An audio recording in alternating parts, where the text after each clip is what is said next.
বাচ্চাদের সেরা পছন্দের নাস্তা তৈরি হবে, এমন নাস্তা তৈরি হবে এটা খাওয়ার পর আপনার সোনামণি বলবে আমার মামনি অনেক বেশি বুদ্ধিমতী।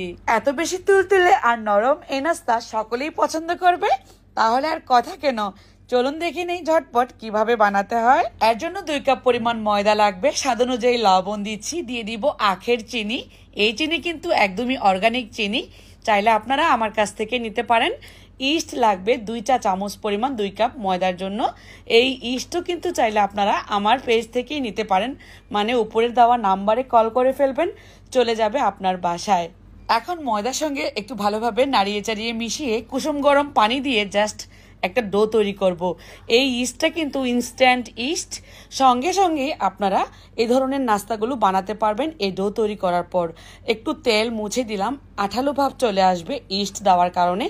আঠালো ভাব না হলে কিন্তু আপনার নাস্তাটা ফুলবে না, সফট হবে না।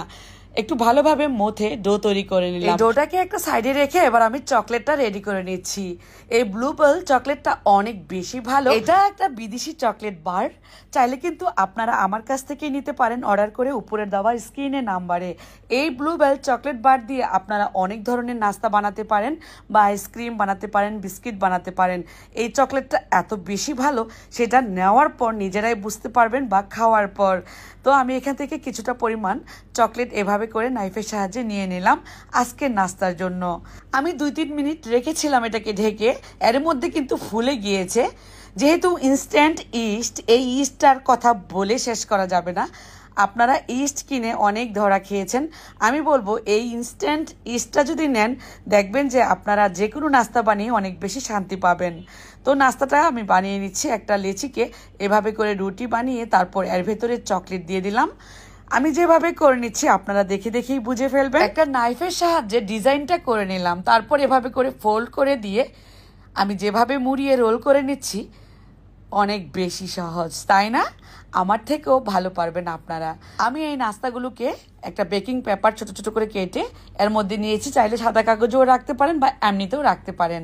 ফুলে কিন্তু একদম টুইটুম্বুর হয়ে যাচ্ছে, যেহেতু ইনস্ট্যান্ট ইস্ট সহজেই ফুলে যাবে।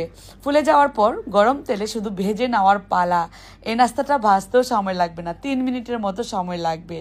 এই পেপারগুলোকে উঠিয়ে নিচ্ছে একটা চিমটা দিয়ে। চাইলে কিন্তু কাগজ কিংবা এই বেকিং পেপার ছাড়াও আপনারা এমনিতেই রেখে এগুলো ভাজতে পারবেন, কোনো রকম সমস্যা নেই। এভাবে হাত দিয়ে দিয়ে দিবেন, কাগজের মধ্যে রাখতে হবে যে এমন কোনো কথা নেই। তবে এই নাস্তাটার স্বাদ চকলেটের কারণে বেশি বেড়ে যাবে, বাচ্চারা অনেক বেশি পছন্দ করে খাবে। আমি কিন্তু এই নাস্তার প্রেমে পড়ে গিয়েছি, বাচ্চাদের কথা কি বলবো। আদরের সোনামণিরা তো খাবেই, সাথে কিন্তু আমি অনেক মজা করে খাই। এত বেশি মজার হয় এই নাস্তা। সোনালি বর্ণের হলেই আমি নামিয়ে নিচ্ছি, এর ভেতরে একটা ফোঁটা তেলও ঢুকবে না। এখন আমি আমার নিজের হাতের উঠানো মাখন দিয়ে দিব, মানে একটু ব্রাশ করে দিব সুন্দর একটা ফ্লেভারের জন্য, খেতেও ভালো লাগবে। আর মাখন না দিলেও কিন্তু হবে, তবে মাখন দিলে অনেক বেশি হেলদি হয় এই নাস্তাটা। আমি তো প্রায় সময় বিকেলের নাস্তায় আমার বাচ্চাদেরকে এভাবে বানিয়ে দিই, সঙ্গে কিন্তু আমিও পেট ভরে খেয়ে নেই। তুলতুলে নরম চকলেটে ভরপুর এমন মজার নাস্তা।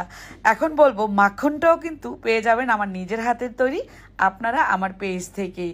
উপরের দেওয়া স্ক্রিনের নাম্বারে কল করে ফেলবেন সব প্রোডাক্টগুলো পাওয়ার জন্য। কেমন লাগলো আজকের রেসিপি কমেন্টে লিখে জানিয়ে দিবেন। সবাই ভালো থাকবেন, আল্লাহ হাফেজ।